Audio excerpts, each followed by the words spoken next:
Revenge of the Elders of Zion. Written by Dan Sofer. Narrated by Tim Campbell. Chapter 1. Top Secret. Federal Bureau of Investigation, Office of Professional Responsibility. Transcript of interview with Mr. Hyman Schneider. Also present, Special Agent A. Maynard, Special Agent in Charge M. Reed. Hyman Schneider. The fiasco began when Saul Zelig's kid stopped by my Manhattan penthouse late one evening with the worst idea I've ever heard.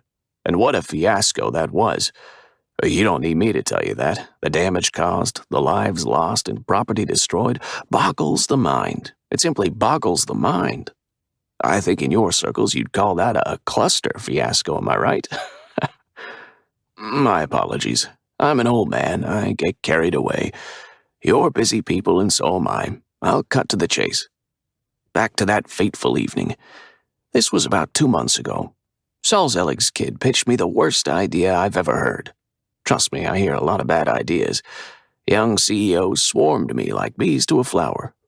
Confident and dreamy-eyed to a man, they'll promise you the stars in heaven above to get their seed money. But you'd better be careful. If you can't tell the good investments from the bad, they'll sting you. They'll sting you bad. I'd known David Zelig since his bar mitzvah. He'd filled out into a handsome young man with thick dark hair that needed a cut. He got his looks from his late father. If only he'd inherited his business sense, too.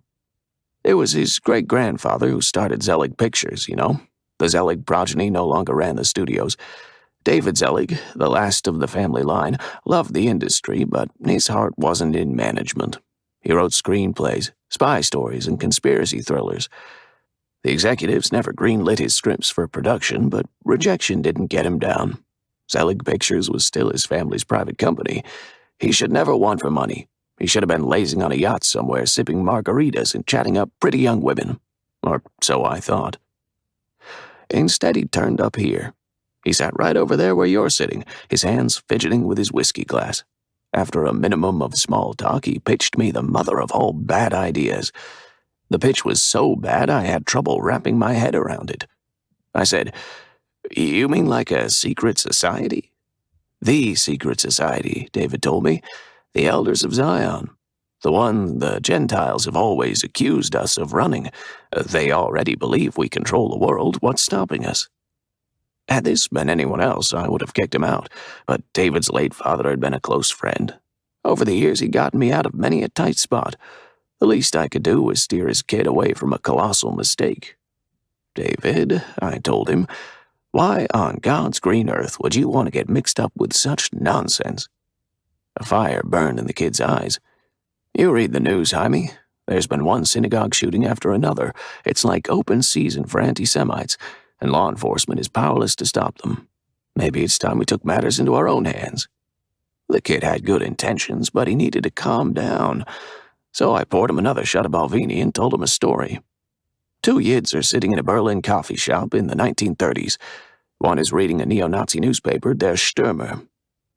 "How can you read that garbage?" the other Yid says, outraged. "Why not?" the first Yid replies. "When I read the Jewish newspapers, I learn that the Jews are poor, persecuted, and at each other's throats. When I read this paper, however, I discover that the Jews are wealthy and united, they control banks and are taking over the world. Which story do you prefer to read?" I hammered home my point to avoid any misunderstandings. "It's a myth, David," I told him, "a delusion. Jews are too busy bickering among themselves and worrying about what their Gentile neighbors think of them to pull off anything like a global Jewish conspiracy." He said, "I'll settle for a national one." This, you understand, was one very stubborn young man. "There is no Elders of Zion society pulling the strings of history," I told him. "Never was, never could be. The Jewish world domination fantasy is riddled with contradictions. It's as irrational as anti-Semitism itself. People have hated Jews for promoting democracy and for promoting communism, for being rich and for being poor, for sticking to themselves and for trying to assimilate. In times of change and uncertainty, the haters look for scapegoats and they blame the Jews. But it's all in their pickled brains. They pick on us because we are powerless." The kid still wasn't backing down. But what if we weren't powerless? What if we worked together and fought back? David, do you have any idea how difficult it would be to run a secret organization? Think about how many people would need to keep their mouths shut. That's why all those conspiracy theories are wrong. Governments are barely competent enough to govern, never mind hide aliens or fake moon landings. Your organization excluded, I have great respect for you and your fellow FBI officers.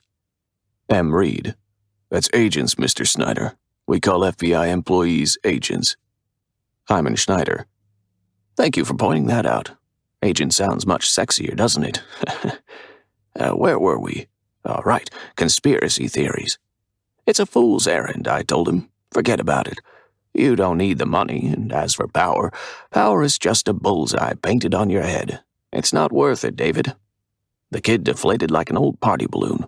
He seemed weighed down by all the world's problems. Only later did I learn the true reason behind his crackpot scheme. You see, David had just lost Zelig Pictures. The last remaining Zeligs had been cheated out of their family legacy, and all that went with it.